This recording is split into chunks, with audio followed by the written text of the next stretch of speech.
High, সবাই কেমন আছো? আজকের এই ভিডিওতে একটা অন্য ধরনের কাজ তোমাদের সঙ্গে শেয়ার করবো বলে এলাম। হ্যাঁ, ঠিকই ধরেছো, লাফিং বুদ্ধ। কিন্তু এই লাফিং বুদ্ধের পেছনে একটা ছোট্ট একটা গল্প আছে।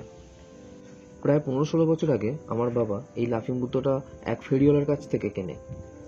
আর সময়ের সাথে সাথে এটাও অন্য সব কিছুর মতনই বাড়ির এক কোনায় অযত্ন এতদিন ধরে পড়েছিল।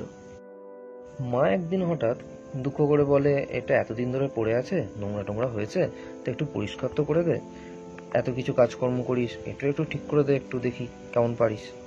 ব্যাস, অমনি লেগে পড়লাম অন্য সব কাজকর্ম ছেড়ে আগে এটাই করব। কিন্তু বললেই তো আর হয় না, এটা এত নোংরা পড়েছিল যে সেটা আগে আমাকে পরিষ্কার করতে হবে, তারপরে বাকি অন্য রং টং যা করব করব। তাই প্রথমে গরম জলে কাপড় ভিজিয়ে এটাকে ভালোভাবে আগে ক্লিন করে তারপরে সিরিজ পেপার দিয়ে ভালো করে ঘষে নিয়েছি। তারপর সেটা পরিষ্কার করে নিয়ে একটা বেস কোট, একটা প্রাইমার লাগিয়েছি। প্রাইমারটা লাগানোর মেন কারণ হলো, কোনো রং যখন আমি এতে করছি তা প্রাইমার না লাগালে সেটা ভালো আসে না, মানে রংটা ঠিক ফোটে না। হ্যাঁ, এটা সবাই জানে, যারা কাজকর্ম করে এই লাইনে আছে তারা সবাই প্রত্যেকেই জানে যে একটা প্রাইমার বেস কোট লাগাতেই হয়।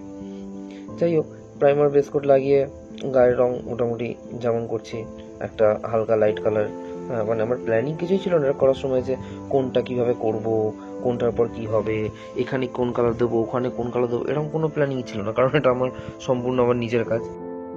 নিজের কাজ বলতে নিজের কাজে একটা ফ্রিডম থাকে যে এখানে আমি কোথায় কি কালার দেবো, আমি নিজের মতন করে যেটা মনে হবে সেটা আমি দিতে থাকবো।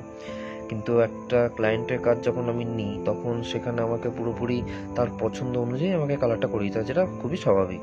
কারণ এটা যেমন আমি আমার বাড়িতে রাখছি আমার পছন্দ মতন, তা অন্য একজন যে আমাকে কাজটা করতে দেবে তারও তার বাড়িতে রাখার জন্য তার পছন্দ মতন সে করাবে। দেখছো কেমন আবার ব্যাকগ্রাউন্ডে টিকটিকি ডেকে উঠলো? টিকটিকি ডাকলে নাকি আবার সব কথা সত্যি হয়। আসলে আমি ছাদে বসে বসে হাওয়া খেতে খেতে রেকর্ডিং করছি। যাক, কাজের কথায় ফেরা যাক। তোমাদের সবার বাড়িতেই এরকম কিছু না কিছু স্কাল্পচার আছে, হয় সেটা লাফিং বুদ্ধা হোক বা অন্য কোনো স্কাল্পচার হোক বা অন্য কোনো মূর্তি হোক, যেমন কাঠের বা সিমেন্টের বা প্লাস্টার প্যারিসে যেগুলো হতো আগে, তা সেগুলো সবার বাড়িতেই টুকটাক আছেই। তোমরা যদি ভাবো যে সেই জিনিসগুলোকে একটু নতুন ধরনের কালার দিয়ে একটু নতুন লুক দেবে, খুব ভালো। কিন্তু এবারে ভাবছো, যদি সেটা করার পরে মনের মতন না হয়, যদি সেটা করতে গিয়ে আরো খারাপ হয়ে যায়, যদি সেটা ঠিকঠাক করতে না পারো, জিনিস নষ্ট হয়ে যায়, সেই জায়গায় আমার সাজেশন একটাই থাকবে, ভয় পেও না। ভয় পাবার কোনো প্রয়োজন নেই। ভুল তো হবেই, এটা নর্মাল ব্যাপার। তুমি যদি আগে কোনো সময় করে থাকো তাহলে হয়তো ভুলটা কম হবে, বাট ভুল তো হবেই। এবারে তোমাকে বলি, এই যে তুমি ভয় পাচ্ছ এত, তা দরকার নেই তোমাকে হাইফাই কিছু একটা করার। তুমি সিম্পল সিম্পল ছোট ছোট ছোট ছোট পার্ট করে ভাবো। তোমার বাড়িতে একদম পুরনো কোনো রকম ধরো মাটি কিছু আরো রইলো, বা অন্য কিছু কাজ পড়ে রয়েছে, সেইটাকে কালার করো। আমি ভিডিওতে যে যে প্রসেসে করছি তুমি ঠিক সেই সেই প্রসেসই ফলো করো। তারপর দেখো কোথায় কোথায় কি কি ভুল হচ্ছে, নেক্সট কাজে সেই ভুলগুলো রেকটিফাই করে নাও, সেই ভুলগুলো আর করবে না। তাহলেই দেখবে তুমি আস্তে আস্তে খুব ভালো কাজ শিখে গেছো। যখনই যে কাজটা করবে খেয়াল করবে যে তার আগের কাজের থেকে এই কাজটা খুব ভালো হয়েছে।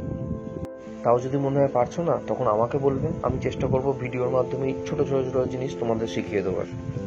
কিন্তু যদি সময়ের অভাবে সেই কাজটা শেখা বা করার সময় না হয়ে ওঠে, অথচ ইচ্ছা আছে বাড়ির পুরনো কোনো স্মৃতি বা পুরনো কোনো কাজ এরকম রেস্টোরেশন করে রাখবে, তাহলে চাইলে আমাকে তোমরা এরকম অর্ডারও দিতে পারো। তাও সবশেষে আমি একটাই কথা বলবো, চেষ্টা করেই দেখো না, ক্ষতি কি?